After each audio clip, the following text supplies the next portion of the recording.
এখানে আমি half KG উস্তা নিয়েছি। আজকে এই উস্তাটা আমি ভাজি করব কাঁঠালের বিচি দিয়ে। সেই রেসিপিটা আজকে আপনাদের সাথে শেয়ার করব। আর কোন কোন আপুরা এই রেসিপিটা খেয়েছেন সেটাও কমেন্টে বলবেন।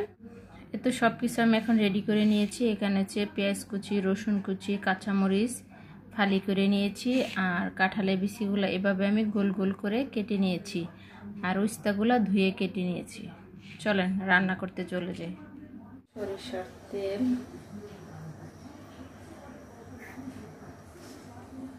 এখন দিয়ে দিব পেঁয়াজ কুচি, রসুন কুচি, কাঁচামরিচ।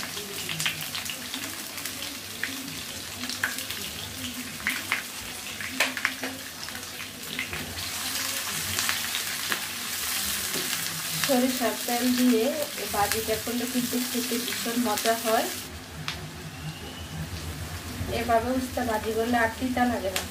সরিষার তেল দিয়ে যে কোনো ভাজি খেতে কিন্তু ভীষণ মজা।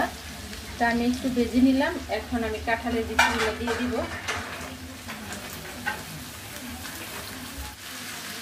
এখন পরিমাণ মতো হলুদের গুঁড়া দিব, পরিমাণ মতো লবণ দিব।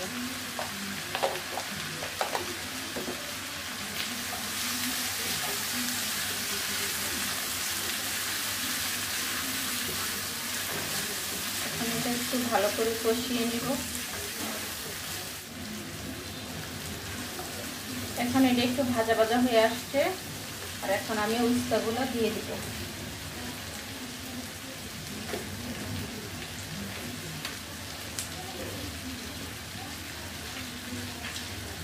উস্তাগুলো একটু লাল লাল হয়ে গেছিল ভিতর দিয়ে।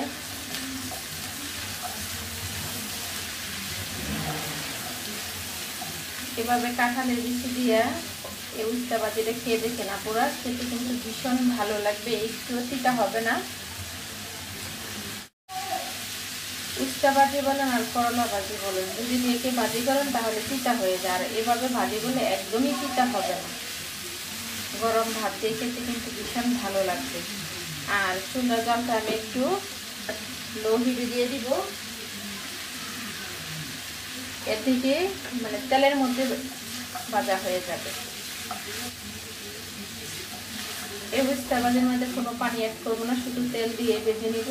আর এভাবে এই ভাজি দিয়ে এক প্লেট ভাত অনায়াসে খাওয়া যাবে। মাছ মাংসের কোনো প্রয়োজন নাই। এভাবে দেখে দেখেন আপুরা এই উস্তা ভাজিটা খেয়ে কাঁঠালের বিচি দিয়া সে মজা হবে আশা করি।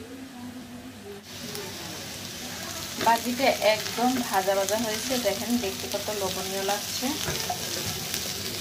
এখন নামিয়ে ফেলবো।